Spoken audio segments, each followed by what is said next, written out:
Olá, pessoal, boa noite. Vendo que Boa o pessoal noite. está entrando. Então tá, pessoal, vamos dar início à nossa live, então. Deixa eu ver se está tudo certo aqui para o Facebook já.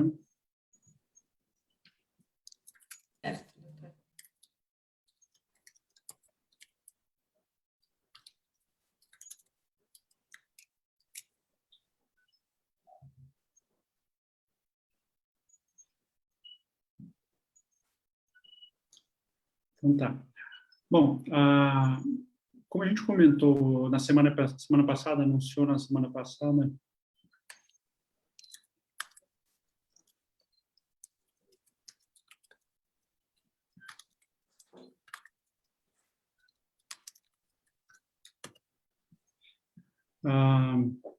o objetivo da live de hoje é conversar um pouquinho sobre hérnia de disco lombar, né? Sobretudo os pacientes que têm indicação cirúrgica ou estão planejando ir para uma cirurgia. Deixa eu só ajustar um detalhezinho aqui, pessoal.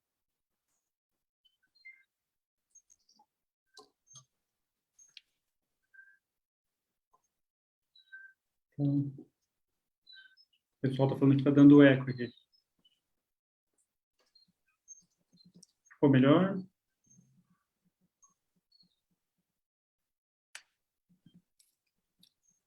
Ouvindo melhor?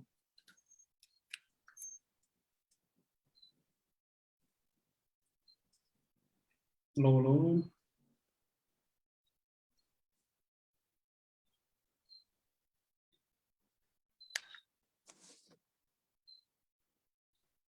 Então tá. Bom, como a gente combinou semana passada, anunciou aqui no Instagram e no Facebook, o objetivo da live de hoje é conversar um pouquinho sobre hérnia de disco lombar, né? Sobretudo o paciente que já tem o diagnóstico de hérnia de disco. Naturalmente, a gente vai falar um pouco sobre o que é hérnia de disco, como que ela surge, quais são os fatores de risco, mas o objetivo é falar sobre aqueles pacientes que já têm indicação já têm o diagnóstico de hérnia de disco e outra indicação de cirurgia, ou estão pensando em cirurgia.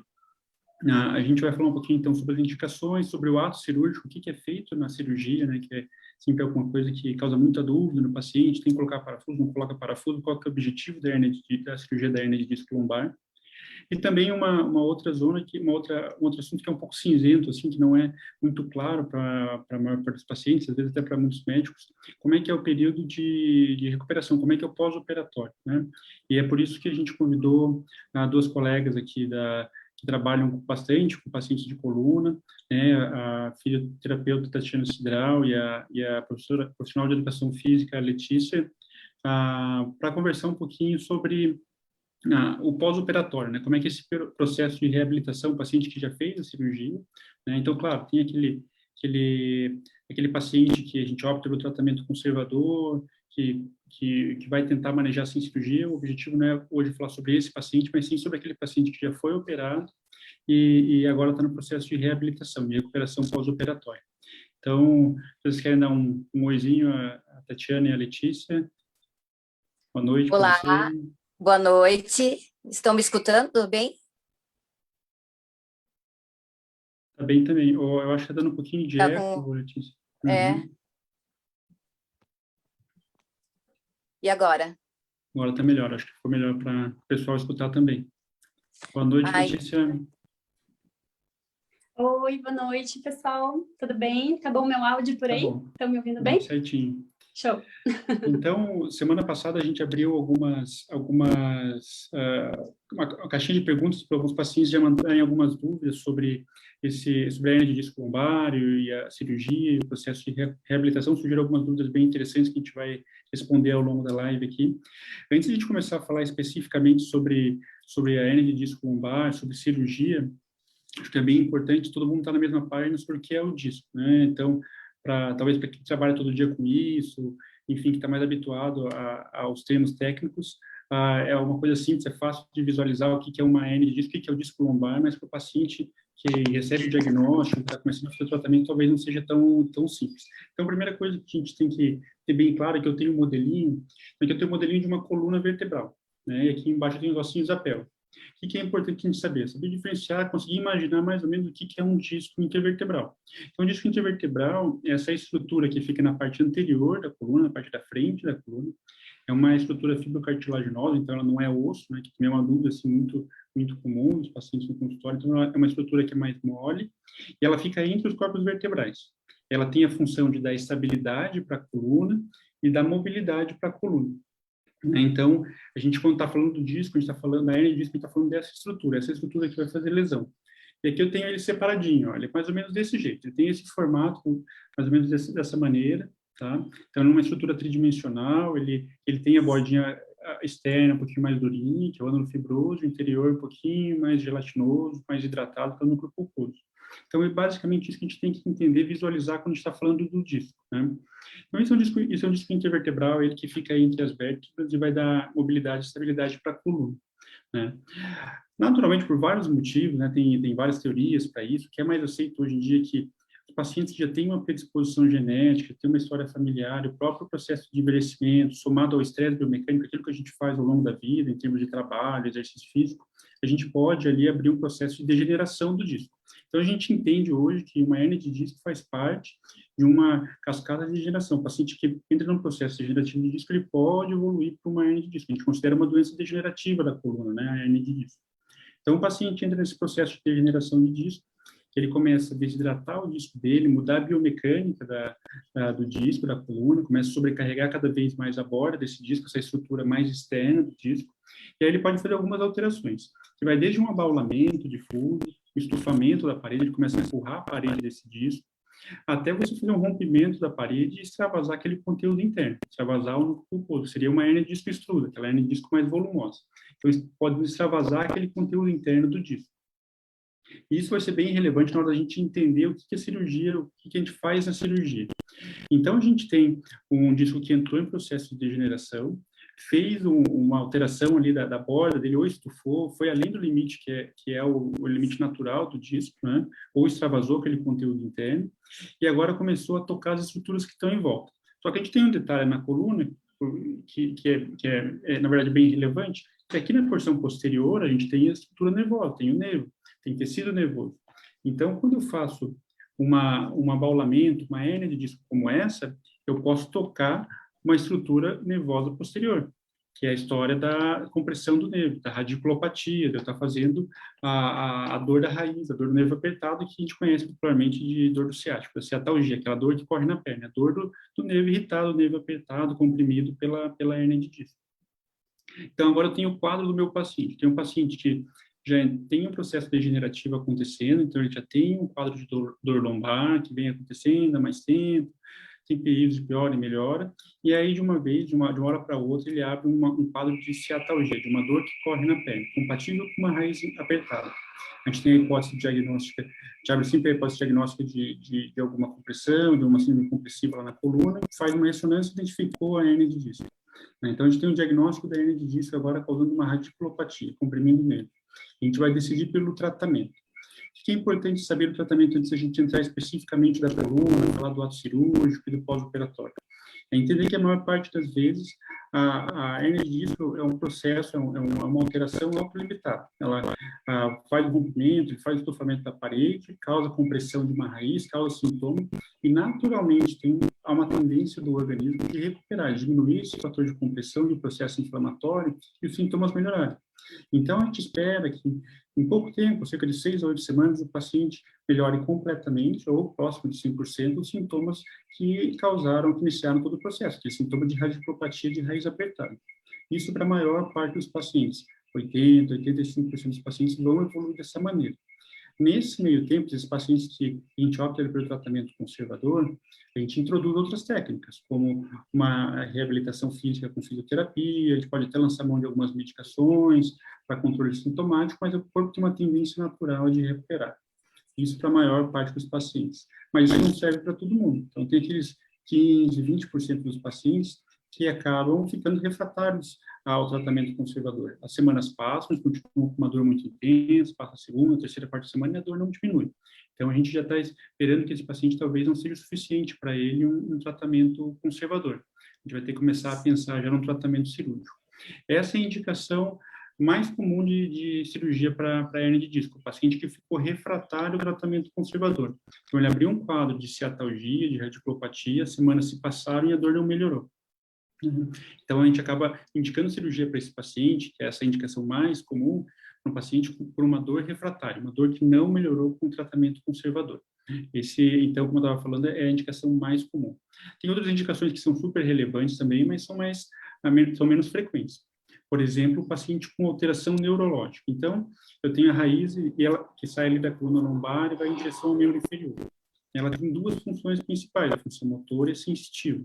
Então, eu posso ter desde um quadro de dor, evidentemente, até passando por formigamento, diminuição de sensibilidade na perna, por uma alteração de sensibilidade, uma diminuição de sensibilidade, né, uma hipoestesia, até um quadro de déficit motor.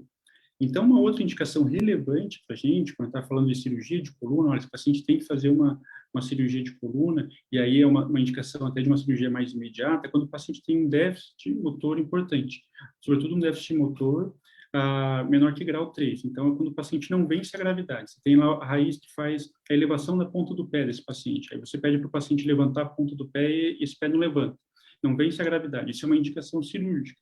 Não dá para demorar muito com esse paciente. Você tem que levar ele para a cirurgia por déficit neurológico, né? Então, isso é uma outra indicação relevante, mas menos comum. E a gente tem também uma outra indicação que é super importante, que é uma urgência cirúrgica, uma urgência em cirurgia de coluna, mas que é bem mais rara, que é a síndrome de Cauda-Equina, que é quando eu tenho um volume muito grande do disco deslocado em direção ao canal, lá em direção à região onde ficam as raízes, os nervos, e comprimindo todas as raízes ao mesmo tempo ali na região lombosacra. E aí o paciente faz algumas alterações clássicas da síndrome de Cauda-Equina, né? Uma alteração do controle esfincteriano, o controle da urina, da evacuação foi comprometido, a alteração de sensibilidade em períneo. Então, isso é a síndrome da Cauda-Equina, né? Tem, evidentemente, algumas outras alterações do exame físico, como alterações de reflexo, mas isso fica mais a cargo até do médico que está avaliando. O que é importante a gente pensar, então, em indicação de cirurgia de hérnia de disco lombar? Paciente que ficou refratário ao tratamento conservador, as semanas passaram, sobretudo esse período que a gente usa leva em consideração de 6 a 8 semanas, o paciente que tem um déficit motor importante, significativo, ou um déficit motor progressivo, ou a síndrome de Cauda-Equina, que é super importante, uma urgência cirúrgica, você tem que levar o paciente à cirurgia o quanto antes, mas é bem mais raro, bem menos frequente. Então, aqui a gente estabelece as indicações de cirurgia da hérnia de disco lombar. E então, o que a gente entende aqui da cirurgia da hérnia de disco lombar? É o paciente que tem uma compressão de nervo, uma compressão de tecidos nervosos. A cirurgia, o objetivo da cirurgia da hérnia de disco lombar é liberar a raiz. Eu ia lá e fazer melhorar essa dor da radiculopatia. Então, o meu objetivo na cirurgia é, sobretudo, tirar esse componente do disco que está deslocado em cima da raiz. Eu vou acessar ele, seja por via endoscópica, seja por via aberta, eu vou acessar para tirar esse fragmento que está ali em cima da raiz, aquela pedrinha no sapato, que enquanto não sai dali não vai melhorar a dor do paciente. Então, esse é o objetivo maior da cirurgia da hérnia de disco. Aqui, evidentemente, a gente não está falando das outras doenças da coluna, como deformidade e instabilidade, que é a história da cirurgia lá que troca parafuso, que eu quero dar mais estabilidade para a coluna. Aqui eu estou falando da cirurgia da hérnia de disco do nervo comprimido. Então, o objetivo é você tirar essa compressão da raiz, liberar o tecido nervoso. As técnicas mais atuais aí é ou fazer a cirurgia que a gente chama de microdissectomia, com uso de lupa, né, que é um cortezinho pequeno com o objetivo de acessar essa região de compressão e liberar o nervo, ou a cirurgia endoscópica, que também é super útil, cada vez é mais comum, né, uma técnica mais moderna. O objetivo é o mesmo, os riscos muito similares, a taxa de recorrência mesmo, a taxa de sucesso também muito similar. Então, tem alguns detalhezinhos técnicos que são importantes depois a gente comentar. E também tem alguns prós e contras aí que também são relevantes a gente abordar depois. Mas o objetivo das duas cirurgias é o mesmo, você liberar a raiz, né? Você abordar aquele fator de compressão. E claro, por via aberta, a gente vai fazer com o paciente de barriga para baixo, vai afastar a musculatura, e tem um passo importante, relevante, que é o seguinte, então a gente coloca o paciente lá de barriga para baixo, aqui eu tenho a estrutura da vértebra, e aqui é onde ficam meus nervos, aqui na frente. E meu disco fica mais ou menos nessa região. Eu vou estar abordando minha coluna aqui por trás. Então, o que eu vou fazer? Eu vou abrir uma janelinha aqui no osso, na estrutura óssea do meu paciente, e vou chegar lá em cima de onde ficam as raízes. Eu vou afastar a raiz e eu vou dar de cara no disco. Em cima do disco tem a hernia de disco. Então, cirurgia nada mais é que eu tirar esse fragmento aqui. Então, uma vez que eu cheguei ali, fiz a minha janelinha, fiz meu caminho até a coluna, passando pela musculatura, afastando as raízes, eu vou chegar nessa região. Vou tirar esse fragmento e a cirurgia acabou. Cirurgia da liberação do nervo. Então, uma cirurgia simples, é rápida, ela leva em torno de 45 minutos a 1 hora, né? Depende de algumas características do paciente, a técnica do médico, mas é uma cirurgia rápida e que tem muito sucesso, né? Então, aqui a gente define o que é a cirurgia de coluna da hernia de disco, né? A liberação do nervo, liberação da raiz. Agora, a gente tem que pensar nesse paciente, uma vez liberado, a dor na perna melhora, mas ele ainda não terminou o tratamento. A gente precisa dar o próximo passo no tratamento. E o próximo passo do tratamento é tão importante quanto a cirurgia, que é o processo de reabilitação. A coluna, ela vai entrar no processo inflamatório, a musculatura ali, ela entra no processo de inflamatório, pós-operatório, então ela tem um processo, tempo de recuperação, o próprio disco degenerado, que levou à formação da hernia de disco, também tem o processo de passar por um processo de recuperação.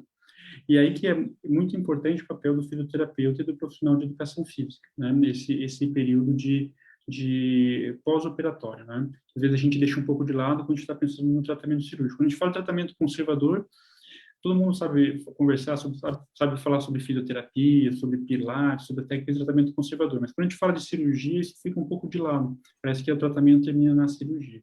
E é por isso que eu convidei aqui a Tatiana e a Letícia para dar a visão dela do pós-operatório, né? Elas têm muita prática no tratamento conservador, talvez até mais para frente, aí, se a gente tiver um tempinho, conversar sobre isso. Mas aqui eu gostaria de conversar com vocês, com a Tatiana e com a Letícia, sobre esse processo de recuperação. A gente tem como prática, né, na primeira semana, então, o paciente é submetido à cirurgia de hernia de disco, uma cirurgia que a gente considera rápida, simples, de rotina. Ela tem seus riscos, depois a gente também vai abordar isso, quais são os riscos da cirurgia da hernia de disco, mas é uma cirurgia comum. O paciente tem alta no mesmo dia ou no dia seguinte. A gente considera que nos primeiros 15 dias ele vai ficar um pouquinho mais de repouso relativo, ele vai poder caminhar, ele caminha no mesmo dia, a gente bota ele para caminhar no mesmo dia da cirurgia, mas ele progressivamente, e nos primeiros 15 dias ele vai ficar um pouquinho mais restrito em casa, depois ele progressivamente vai se mexendo um pouquinho mais em casa, para lá com 4 a 6 semanas a gente entregar ele para a fisioterapia, que a gente considera a primeira parte do processo de reabilitação. Até então, o processo dele de recuperação é alguma coisa mais domiciliar, ele caminhar pela casa, ele assistir TV na sala, ele ir à cozinha, caminhar no quintal, é uma coisa mais simples, para ele começar a ativar a musculatura. E aí a gente vai entregar esse paciente para os colegas da fisioterapia e da educação física. Então, Tatiana, eu gostaria que você conversasse um pouquinho, falasse um pouquinho para a gente sobre o que você avalia no paciente do pós-operatório, quando você recebe esse paciente a primeira vez, quais são os teus critérios de avaliação, e qual que é a tua primeira abordagem, até depois a gente pensar no retorno desse paciente para uma atividade física, para o próximo passo lá na entregar ele para o profissional de educação física, ou mesmo para o retorno ao trabalho. O que você considera nessa tua primeira avaliação e como que você trabalha esse paciente nas primeiras semanas de recuperação? Bom, então, para mim, assim, a avaliação é fundamental. Tanto que eu faço até uma sessão à parte. Então, estão escutando bem, doutor? Sim, certinho. Ótimo. Então, eu faço até uma sessão à parte, por quê? Porque a avaliação é fundamental e vai me dar a big picture. O que é isso? O grande desenho do meu paciente, né? Como que ele vai chegar até a mim. Então, o que eu priorizo, claro que tem toda a anamnese, dados pessoais, comorbidades que vão também influenciar, mas o que eu presto muito atenção é na queixa principal, o que incomoda ele no momento que ele chega para mim, e o objetivo do paciente, porque isso vai me dar um norte.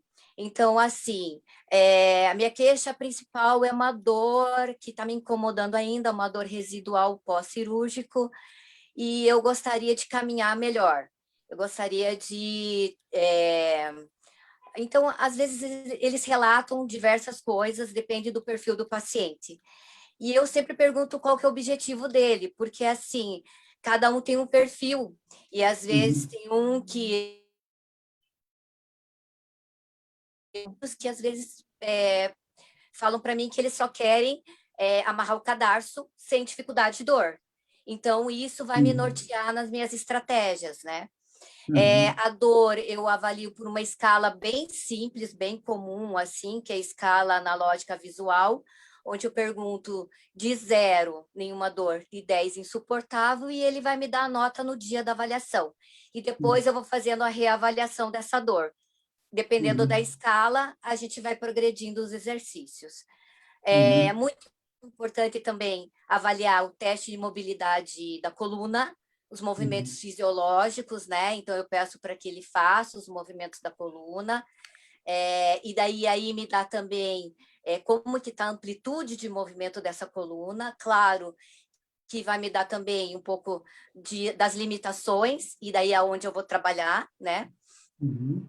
Os testes também de força, né? Principalmente da musculatura estabilizadora, também, porque vai me dar um norte para trabalhar os exercícios de fortalecimento dos estabilizadores do tronco. Tem alguns também testes específicos onde eu faço através de marcações e o movimento do paciente em flexão, e eu consigo ver se a coluna lombar ela consegue ir até onde seria o normal.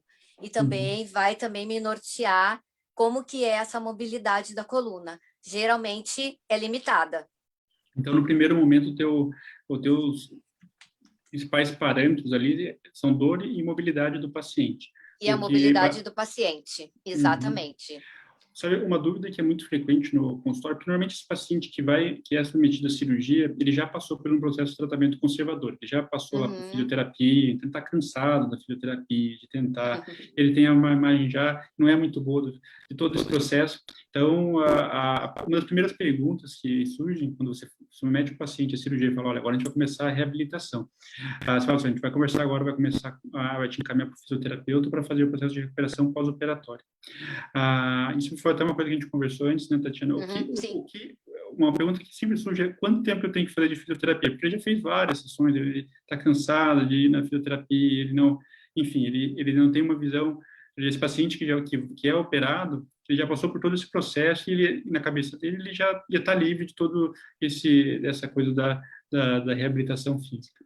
Quando você avalia teu paciente, isso para a gente que é avaliador, é a mobilidade do paciente, mas o que você considera? Tem uma regra, você é de caso a caso, tem mais ou menos um número que você tem na cabeça de quanto tempo que esse paciente leva para se reabilitar, para entregar ele para uma atividade mais intensa, lá com a Letícia, com o profissional de educação física, ou mesmo para o retorno ao trabalho, qual que é um valor? A pergunta sempre do paciente é quanto tempo que isso vai me levar para eu voltar para minha rotina? Como é que você avalia então, isso? Isso é muito... Isso é subjetivo porque é de perfil do paciente, o paciente sedentário, o paciente atleta, o jovem, o idoso, né? Isso vai modificar. Mas quando a primeira abordagem, que é a avaliação, e ele vê que o fisioterapeuta pega, o fisioterapeuta avalia e mostra, porque assim, é muito diferente o diagnóstico médico do diagnóstico fisioterapêutico. Então, eu vou dar para ele o diagnóstico fisioterapêutico, ou seja, a musculatura encurtada, a musculatura fraca, que levou ele a esse mecanismo de lesão, a essa sobrecarga mecânica na coluna. Quando ele entende o corpo dele, quando ele vê, quando eu faço a palpação, ali eu mostro pontos de dor, talvez encontro pontos gatilhos, e daí eu vou mostrando, e ele vai vendo através do teste e percebendo, ele compra, ele fideliza. E daí eu consigo fazer 2 a 3 meses de reabilitação boa para que ele vá para uma atividade mais extenuante, em que exija mais do corpo dele, da coluna dele. Naturalmente, né, Tatiana, esses 2 ou 3 meses não é do mesmo tipo não é a mesma modalidade de treino, né? Então, ou de processo de recuperação. Não. Vai mudando ao longo desse Vai, muito. O que muda na tua evolução? Desse período, que elementos novos que você vai inserindo, o que você vai tirando? E quando você percebe você disse que, ó, esse paciente da minha parte está de alta, ele terminou essa fase do tratamento, agora a gente vai dar o próximo passo. Então, eu não gosto de receita de bolo, mas eu vou, para ser didática, eu vou falar sobre etapas, né? Então, a etapa da analgesia, da redução da dor e do processo inflamatório, e daí usando alguns recursos, né, físicos, térmicos, da eletroterapia, enfim, tudo aquilo que já vem junto com a fisioterapia há muito tempo. Hoje em dia, existem muitas atualizações da eletroterapia que os pacientes não sabem, e que eu mostro para eles. Até o uso do choquinho, que é tão popularmente usado, né? e tem um preconceito, hoje existem atualizações sobre o uso da eletroestimulação, onde a gente tem até algum artigo que fala do uso na raiz nervosa e daí com algum outro recurso físico. É terapia combinada, a gente fala. Então, é a primeira etapa, então, onde eu uso todos esses recursos para diminuir a dor, porque, enfim, não dá para avançar com os exercícios, com a cinesioterapia, quando o paciente está com dor, e a gente tem que dar valor à dor do paciente, porque é importante. E o paciente, especificamente da coluna, existe uma dor intrínseca de movimento, porque quando ele movimentava, ele sentia dor. Então, até isso na eletroterapia dá para ser usado. Você usa o choquinho e ele movimentando, para que diminua aquele sentimento, aquela sensação de dor. Após isso, e assim, ao mesmo tempo, eu faço exercícios, eu primeiro começo com exercícios respiratórios, uma associação pélvica, então quadril, mobilidade quadril. É a sensação de dor. São muito rígidos, pélvico, na lombar e na pelve, então de mobilidade, entendendo o que é o movimento pélvico. Uso muito terapia manual, pompagem, então, porque existe uma fáscia que ela é contraturada, ela é rígida. Então, com a terapia manual, eu consigo fazer uma liberação que também libera, e eu consigo a redução da dor e a flexibilidade da coluna. E daí vai para os exercícios isométricos. Eu gosto de usar bastante os isométricos no começo. Eu uso até o esfigmo, que é o aparelhinho de pressão modificado. Então, ele tem um reloginho, e daí eu coloco nas costas do paciente, ele faz a isometria e o reloginho, ele vai mostrando, e ele tem que manter aquela graduação. É muito bom, é um feedback do paciente. Então, ele faz, ele contrai e mantém, para também ele entender que ele tem uma musculatura, e ele faz essa contração entre abdominais e os paravertebrais. E daí, nisso, a gente vai progredindo para técnicas de extensão da coluna, Mackenzie, também utilizo bastante, e para técnicas assim de resistido, fortalecimento mesmo, os exercícios resistidos com elástico, bola, enfim. E Letícia, aquilo que a gente conversou, para a gente, assim, do nosso dia a dia, nossa rotina, talvez a gente seja muito mais familiarizado com esse próximo passo da cirurgia, de entregar para o fisioterapeuta e agora, bom, terminamos a fase de recuperação inicial, fez a cicatrização, a gente considera que a musculatura já está mais cicatrizada, entregar para o fisioterapeuta começar a reabilitação. Mas tem uma lacuna aí que não está, tem um espaço que a gente, tanto os pacientes quanto os próprios médicos, os cirurgiões, que a gente que não está bem preenchido ainda, que no meu entendimento, é o espaço do profissional de educação física, né, que é extremamente relevante na prevenção de lesão de coluna e no próprio processo de recuperação. Está bem descrito, é alguma coisa bem estabelecida na literatura, quão importante é esse processo de reabilitação e recuperação com o auxílio do profissional de educação física, mas o passo a passo, a lógica, ainda não está bem clara assim, para muita gente, qual que é o objetivo do profissional de educação física, qual que é o tempo de acompanhamento, qual que é o primeiro passo, qual que é a ideia que ele tem quando ele recebe o paciente, onde ele quer levar, até onde ele quer levar esse paciente. Como é que é a tua avaliação, Letícia? O que você observa nesse paciente que você está recebendo de um pós-operatório, mesmo um paciente que foi submetido a tratamento conservador, mas começando um tratamento? O que você avalia inicialmente? Primeiro que é assim, e qual que é o teu objetivo com ele? A hérnia muito provavelmente surgiu por um movimento repetitivo inadequado. Está saindo. Alô? Alô? Tá me ouvindo? Alô? Oi, oi, oi. Acho que teu Tá me áudio não está ouvindo? saindo, Não? Letícia. Eu tirei o fone. Tá dando para me ouvir agora? Alô? Não. Tá ouvindo? Oi? Vou esperar, então, a Letícia dar uma ajustada ali. Oi? Ah, Tá dando para me ouvir? Tatiana, Não? hoje a gente estava, então, conversando sobre Não? esse paciente que saiu da cirurgia, né? E a gente pegou o primeiro paciente, ainda tem fase de dor, está de Oi, dor oi, oi. visual, né? E a gente agora quer entregar ele para uma rotina, né?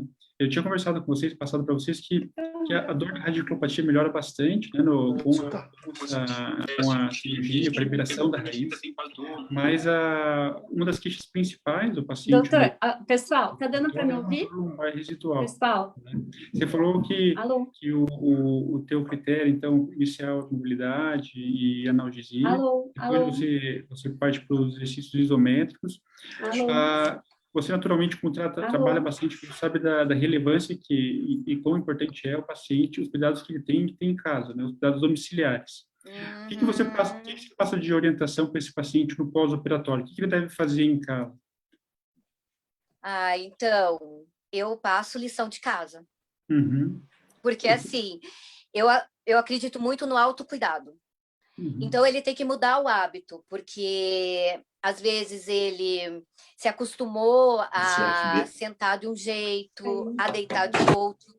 Eu utilizo bastante folders, assim, sabe? Eu até tenho aqui, ó, a maneira de deitar, como levantar da cama, sair da cama. Deixa eu colocar aqui, ó. Carregar peso. Essa cartilinha, às vezes eu dou para alguns pacientes que eles não entendem muito bem e às vezes esquece, aí vem retorno falando assim, ai, aumentou minha dor, mas por quê? Daí eu vou instigando e descubro que algumas coisas ele não fez certo. Daí eu dou o folder para que ele coloque. Eles não entendem muito bem. Daí eu vou instigando.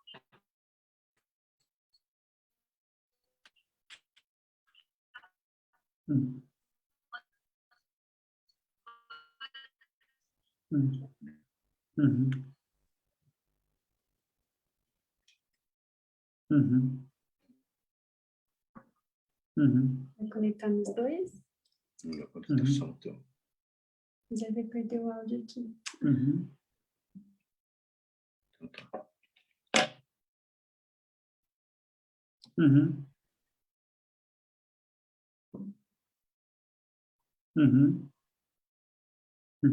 Uma dúvida também que é muito frequente, assim, de consultório, Tatiana, qual que é a frequência que você faz as tuas sessões, né? Isso, assim, é uma pergunta mesmo do paciente que vai para um tratamento conservador, que não vai para cirurgia, pergunta muito recorrente para a gente, e às vezes, como cirurgião, a gente não é bem a nossa área, e a gente vai tateando por aquilo que a gente observa de consultório, de recuperação do paciente, mas o que é o critério do fisioterapeuta mesmo? Para ele falar, olha, esse paciente aqui a gente vai fazer sessões todo dia, vai ter que fazer uma abordagem mais ativa, mais intensa. Não, esse paciente é um dia sim, um dia não, 2 vezes por semana. Como é que você avalia isso? Isso também é uma pergunta bem recorrente que eu acho que vai esclarecer bastante coisa para o pessoal que está acompanhando. Uhum. Uhum. Uhum. Uhum. Uhum. Então, tem vários estudos, né? Então, o que a gente sabe em menos de 2 manhãs. Então, assim, é o que padrão ouro da fisioterapia. 2 a 3 vezes na semana, manutenção em casa. Individual. Então, não é receita de bolo. Então, para o João, é um exercício, para a Maria, é um exercício. E assim, e isso motiva eles, porque você dá atenção Você dá uma assessoria, não é só aquela 1 hora da fisioterapia lá, tchau. Sim. Né? Porque a gente tem 24 horas no dia e 1 hora, 2 vezes na semana, 3 vezes na semana. Entendi. Não tem como, né? Deu certo aí, Letícia? Veja se meu áudio está saindo. Me digam se o áudio Está está saindo, saindo. agora ficou bom. Ficou bom agora. Está saindo? Está saindo. Letícia, então esse tempo que você estava ajustando ali, a gente conversou aqui um pouquinho, então, sobre o processo de reabilitação pós-operatória, né? Então, aqui para a gente, assim, da cirurgia, o próprio paciente é bem natural, né? O papel do fisioterapeuta já está mais, a gente já está mais familiarizado com isso, o tempo que a gente vai segurar esse paciente um pouquinho mais em casa, normalmente a gente segura um pouquinho de 4 a 6 semanas em casa antes de iniciar a fisioterapia, a gente considera que isso é um tempo importante para a cicatrização de partes moles, da musculatura, da própria pele, né? Evitar aumentar muito o processo inflamatório.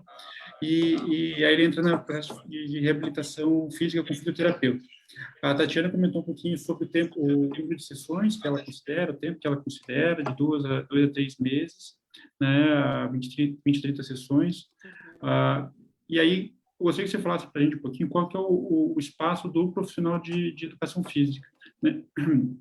Sobretudo a abordagem do... Veja se meu áudio está saindo. Só me deem um ok se o áudio está saindo. Para a gente prescrever para o paciente, né? A gente considera uma técnica que dá muitos resultados, mas eu gostaria que você passasse um pouquinho para a gente da visão do instrutor mesmo, do quem trabalha com isso, do profissional de educação física, né? O que você aborda com o paciente, quais são os seus critérios, o que você avalia no paciente e até onde você... qual é a tua meta com esse paciente? Eu quero levar esse paciente até a fazer esse tipo de atividade, voltar para o esporte, enfim. Quais são os teus critérios e como é que é a tua rotina? O que você faz com esse paciente, Letícia?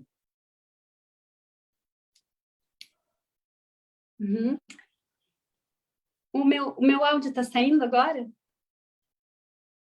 O meu áudio está saindo? Não? Não está saindo meu áudio? Nada? Que pena. Nada? Não conseguem ouvir? Não? Ai, gente, não sei o que aconteceu. Vou pedir desculpa.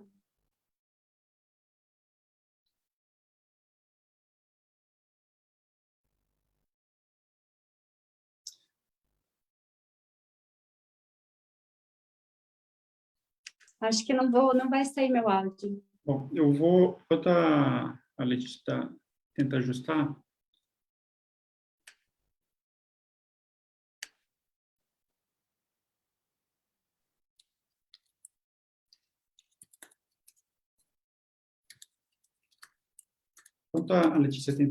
aqui o áudio dela, Letícia, quando voltar o teu áudio, você avisa para a gente, que aí a gente já coloca para você, vai participar aí e falar um pouquinho da tua visão do paciente no processo de reabilitação, tá? Bom, Tatiana, então a gente já conversou um pouquinho sobre esse paciente que foi submetido à cirurgia, né? Uma pergunta, o nosso objetivo aqui, se falar sobre o paciente do pós-operatório, eu queria tocar um pouquinho no assunto do paciente do tratamento conservador, paciente que não vai para a cirurgia, né? Como é que a gente trata, como é que a gente avalia esse paciente? Eu já passei o ponto de vista do cirurgião de coluna, quanto tempo que a gente considera em termos de tratamento, né, de 6 a 8 semanas, mas eu gostaria de falar um pouquinho sobre a visão do fisioterapeuta. Então, o paciente que tenha o diagnóstico da hernia de disco, né, a gente tem bastante pergunta aqui que apareceu sobre isso, tem o diagnóstico da hernia de disco, e a gente decide para ele não ter um déficit neurológico, ele tem mais um quadro de dor, a gente decide por fazer o tratamento conservador inicialmente. Então, a gente entrega esse paciente sem cirurgia, sem nada, o paciente que inicialmente vai começar o tratamento conservador. Os teus critérios são os mesmos do pós-operatório? O que é diferente para você do pós-operatório? Paciente que está em pós-operatório, um paciente que está começando um tratamento agora, que estava parado, que era sedentário, que eventualmente está acima do peso, tem outros fatores de risco para a hernia de disco. Como é que se avalia esse paciente com tratamento conservador? Está pulando um pouquinho o tema da nossa live aqui. Tá. Então, assim, o tratamento conservador também, eu acho que alguns critérios, eles não são tão modificáveis, assim. Só que o interessante do paciente com tratamento conservador é que ele está querendo fugir da cirurgia e vai tentar de tudo para melhorar com a fisioterapia. Então, eu consigo avançar um pouquinho mais nos exercícios, né? Assim, eu consigo fidelizar ele para que ele saia bem. E ele entenda que, então, que vai ter que sempre estar fazendo a manutenção da coluna dele, porque uma vez diagnosticado, pode surgir a hérnia protusa com comprometimento neurológico se ele não cuidar. Então, assim, não são 10, 20, 30 fisioterapias que vão solucionar o problema dele. Na verdade, ele vai ter que sempre fazer a manutenção, porque o nosso corpo é por estímulo. Se eu dou estímulo ao meu corpo, ele responde. Se eu não dou estímulo, ele enfraquece. E os tecidos conectivos, né, não é só músculo, né, as estruturas conectivas da coluna, esse tecido conectivo é por fortalecimento. Então, eu vou fortalecer a musculatura, por exemplo, eu vou aí fortalecer o transverso, os oblíquos, porém, também na estrutura, na estabilidade da coluna, eu tenho um ligamento. E o ligamento também, se eu consigo fazer exercícios que eu melhore a flexibilidade, né? O estiramento do ligamento, mas que ele não seja um estiramento que provoque uma lesão, e eu consigo fortalecer também. Tem depósito de colágeno quando eu faço o fortalecimento, porque o corpo entende assim, eu estou recebendo um exercício que eu preciso, existe uma sobrecarga e eu preciso vencer isso. Então, eu deposito o quê? Mais músculo, mais colágeno nessas estruturas, e o suporte, o tamborzinho aí que sustenta a coluna, ela fica mais forte, o tamborzinho fica mais forte. E é isso. O que é esse tamborzinho que eu sempre falo para os meus pacientes? Os paravertebrais, então, atrás nas costas, os músculos, os abdominais, né? Então, toda essa parede abdominal, os oblíquos, o assoalho pélvico e o diafragma, é o tamborzinho. Tudo isso forte sustenta, garante. Então, eu não vou ter uma progressão dessa patologia, desse problema, né? Infelizmente, a gente não vai ter a participação da Letícia, que ela está tentando ajustar ainda até os que pena. 45 do segundo tempo aqui, que é justamente o que eu queria, da parte dela, ela falar sobre essa manutenção do paciente. Porque uma outra coisa que é muito comum de receber no consultório, Tatiana, é o paciente que fez 80 sessões de fisioterapia, né? Está ali há meses fazendo fisioterapia, aí você fala em tratamento conservador para ele, você identifica que não é uma patologia de tratamento cirúrgico e ele já não tem mais estímulo para fazer aquele tipo de tratamento. Da tua parte, assim, quando que você identifica o paciente, quando que você fala que o paciente está de alta, agora ele vai fazer um tratamento de manutenção, e o que que você sugere de manutenção, fora as sessões que você deu alta para ele das tuas sessões, o que que você sugere para ele em termos de manutenção, qual que é o teu critério para alta, e qual que é o teu critério para falha de tratamento? Para você que trabalha com isso, você já me direcionou de novo pacientes que você identificou que não estavam melhorando, né, que a gente levou para a cirurgia depois. Mas o que que você avalia? Conta para a pessoa um pouco o que que você avalia no teu tratamento conservador para falar, esse paciente, infelizmente, não vai melhorar com o tratamento conservador. Essas duas coisas, né? Paciente que evoluiu super bem, está de alta, qual é o teu critério para dar alta para ele e tua sugestão de manutenção? E quando você fala para esse paciente que ele falhou o tratamento conservador, que ele deve voltar lá com o cirurgião de coluna pensando num tratamento cirúrgico. Bom, então, o paciente não vai ficar a vida toda na fisioterapia, nem pode, porque se ele ficar a vida toda é porque não deu resultado nenhum. A fisioterapia foi falha. Ele tem que sentir que ele evoluiu para ou alta, para uma atividade física, ou ele não evoluiu porque realmente o caso dele teve, então, essa complicação e ele vai ter que, ele é mais para uma indicação cirúrgica, mas depois vai ter que fazer a fisioterapia, mas depois eu tenho que dar alta. Então, o meu critério para dar alta para uma atividade física, e ele não precisou de indicação cirúrgica, é não ter dor e ele ter um controle motor ele Uhum. conseguir executar os exercícios de forma que eu veja que ele consegue, através nas atividades diárias dele, fazer a mesma coisa de uma forma criteriosa, funcional, e que não sobrecarregue a coluna dele, porque lá na atividade ele vai ter essa consciência corporal. Uhum. Então, a execução do movimento é um parâmetro muito importante. Como que eu vejo? Angulação da pelve, musculatura, isquiotibiais. Nossa, tem N fatores que me dão Uhum. esse, essa alta para o paciente, que eu Uhum. falo assim, olha, agora você está preparado para uma atividade física, para um pilates. Uhum. Geralmente pilates ou água, né?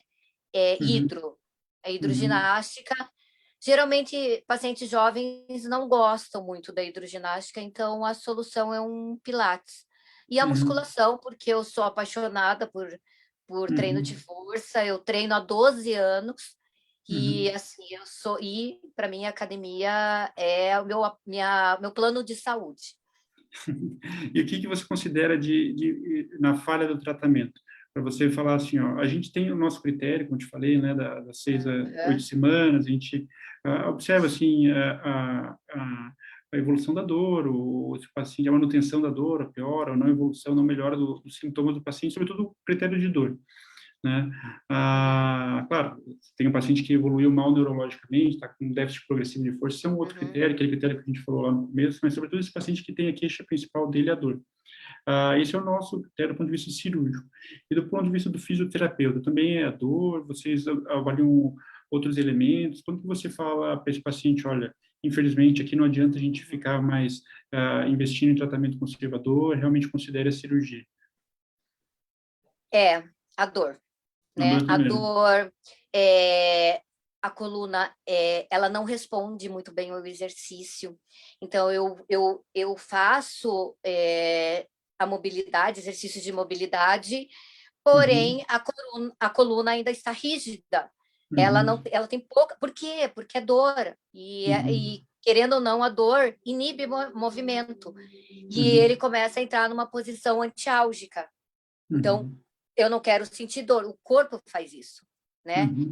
Então, ele não evolui na fisioterapia, e eu não gosto de enganar paciente, Uhum. então eu falo assim, não, então você vai retornar no médico para avaliação, uma Uhum. reavaliação E médica. você coloca um tempo nisso? A gente tem esse tempo, nós aqui da cirurgia, a gente considera esse fator temporal também. Você tem esse tempo, tem se você falou em outras situações, que evidentemente não é uma receita de bolo, mas você tem algum intervalo que você fala, ó, vamos tentar preencher esse tempo aqui, se nesse tempo não melhorar, a gente vai considerar voltar para o cirurgião.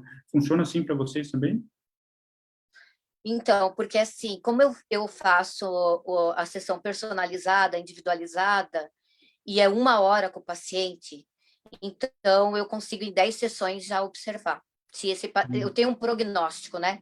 Eu consigo Uhum. ver mais ou menos como que o desencadear de tudo, assim, eu consigo, assim, claro, a gente não pode determinar, né? Na fisioterapia é meio complicado Uhum. determinar algumas coisas, mas me dão indicadores que o Uhum. prognóstico não vai ser muito bom Uhum. para o tratamento conservador.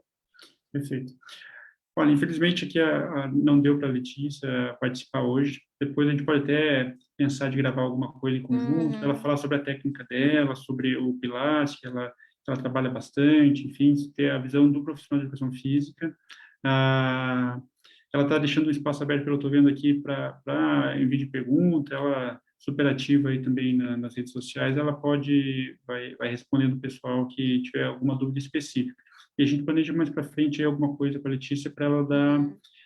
essa visão dela em relação ao tratamento de coluna, né, o tratamento conservador e mesmo o processo de reabilitação. Eu acho que é isso, Tatiana. O objetivo hoje era alguma coisa mais direcionada para os pacientes, mesmo tirar algumas dúvidas mais comuns, o que é a cirurgia, o que é feito na cirurgia, quais são as indicações, né? E que o médico vai fazer lá no procedimento cirúrgico da hernia de disco. E esse período de pós-operatório, né? Uhum. de reabilitação física que muitas vezes a gente deixa de lado e acaba esquecendo quando submete o paciente à cirurgia. Parece que quando o dia que ele tem alta, acabou o tratamento, né? Mas não é bem assim, tem esse processo de reabilitação até entregar ele para a atividade física, para a atividade laboral dele, tá? O pessoal está participando ali, pedindo mais uma live, mais para frente a gente combina de novo, Tatiana, para a gente complementar, talvez abordando ainda mais o tratamento conservador, o não cirúrgico, o paciente que ainda não foi para a cirurgia. Agradeço a sua participação, tá? Infelizmente não deu para a Letícia participar hoje, mas fica para uma próxima, porque ela tem coisa bem interessante para falar aí também. Sim. Obrigado, Tatiana. Obrigada a todos. Eu gostaria, assim, de falar para os pacientes, para quem está vendo a live, que acreditem na fisioterapia, porque dá certo, dá resultado. É só... E a fisioterapia e o paciente não pode ser uma coisa que o fisioterapeuta... Tem que ser uma coisa participativa. Então, o paciente com o fisioterapeuta e o autocuidado. Tudo junto. Exatamente. Obrigado, Tatiana. Vamos seguindo aí. Obrigado pela tua força, tua ajuda com os pacientes, também super ativa no cuidado dos nossos pacientes. Obrigado, pessoal. Obrigado por participar, por mandar perguntas aí ao longo da semana. E a gente combina alguma coisa com a Letícia também para uma próxima. Abraço, boa noite. Boa noite.